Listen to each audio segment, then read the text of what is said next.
छोटे शेरों की असली ताकत घने हरे भरे जंगल के बीच एक बड़ा सा खुले मैदान जैसा इलाका था, जहां सूरज की पहली किरणें ऐसे गिरती थी जैसे धरती पर सोना बिखर रहा हो। वही एक सुंदर गुफा में रहता था शेरू, जंगल का सबसे छोटा शेर। शेरू की सुनहरी अयाल अभी पूरी तरह बड़ी नहीं हुई थी। उसके पंजे भी दूसरे शेरों की तुलना में छोटे थे और उसकी दहाड़, वो तो दहाड़ भी नहीं लगती थी। जंगल के सभी बड़े शेर जोरदार आवाज निकाल सकते थे, पर शेरू की आवाज सुनकर हर कोई मुस्कुरा देता था, क्योंकि वो म्याऊ जैसी निकलती थी। शेरू को ये बात हमेशा परेशान करती थी। वो सोचता, जब मैं दहाड़ ही नहीं सकता तो जंगल का राजा कैसे बनूंगा। दोस्तों का साथ, पर छोटी सी शर्म शेरू के 3 सबसे अच्छे दोस्त थे। गिलहरी चिकी, बेहद तेज और शरारती; हिरनी गुड़िया, दयालु और बहादुर; तोता मीठू, बोलने में उस्ताद। तीनों शेरू को बहुत प्यार करते थे। पर कभी कभी जब शेरू दहाड़ने की कोशिश करता और म्याऊ जैसी आवाज निकलती तो वो हंस पड़ते। हंसी बुरी नहीं। एक दिन चिकी ने कहा, शेरू, तुम अब बड़े हो रहे हो, दहाड़ना सीखो, हम सब मदद करेंगे। शेरू ने शर्माते हुए हाँ तो कर दी, पर भीतर से वो डरा हुआ था। उसने कई बार कोशिश की, आंखें बंद करके, गहरी सांस लेकर, जमीन पर पैर पटक कर, पर हर बार वही छोटी सी आवाज। तीनों दोस्त मुस्कुराकर कहते, कोई बात नहीं, हम साथ हैं। पर शेरू को लगता, शायद ये कभी नहीं हो पाएगा।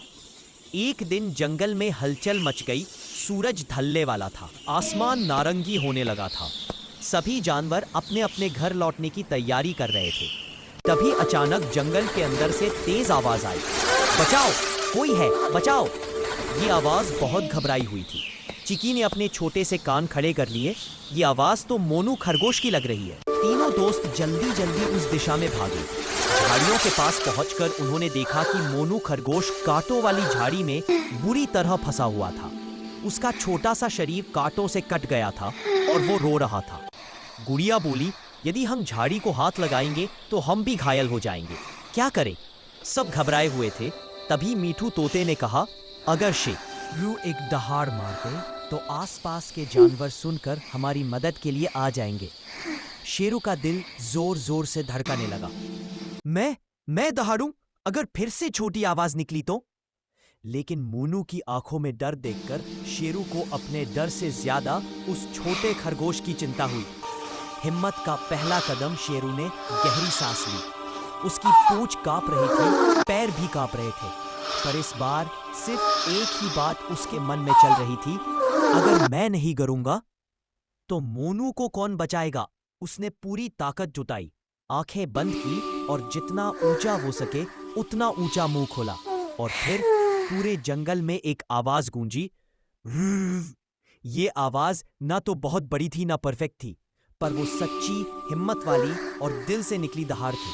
गुड़िया और मीठू सब शौक में रह गए। शेरू, तुमने सच में दहाड़ मारी। जंगल के दूर रहने वाले जानवरों ने आवाज सुनी और तुरंत दौड़ आए। हाथी मोतू ने अपनी सूंड से झाड़ी को हटाया। हिरन भाइयों ने मोनू को बाहर निकाला और जल्दी ही मोनू सुरक्षित था।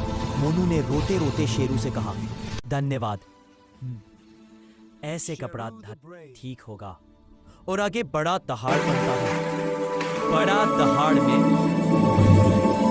इसकी दहाड़ में हिम्मत है। छोटा है पर दिल बड़ा है।